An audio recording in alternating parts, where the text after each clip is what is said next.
কাতারের ভূখণ্ডে মার্কিন সামরিক ঘাঁটিতে ক্ষেপণাস্ত্র হামলার কারণে দুঃখ প্রকাশ করেছে ইরান।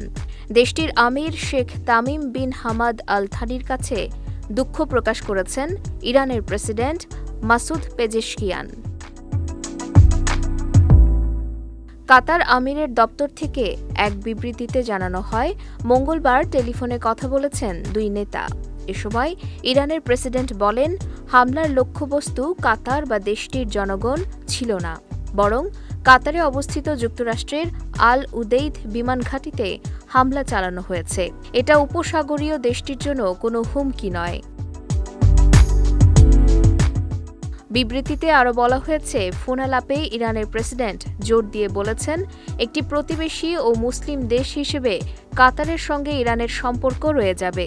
পেজেশকিয়ান আশা করেন, দুই দেশের সম্পর্ক সর্বদা সার্বভৌমত্ব আর সুপ্রতিবেশী সুলভ আচরণের নীতির ওপর ভিত্তি করে বজায় থাকবে।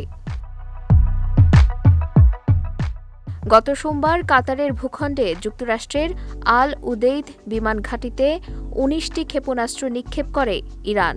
মধ্যপ্রাচ্যে এটাই সবচেয়ে বড় মার্কিন সামরিক ঘাঁটি। কাতারের স্বরাষ্ট্র মন্ত্রণালয়ের কর্মকর্তারা জানান, কাতারের প্রতিরক্ষা বাহিনী ১৮টি ক্ষেপণাস্ত্র নিষ্ক্রিয় করে। বিজয় টিভি নিউজ ডেস্ক।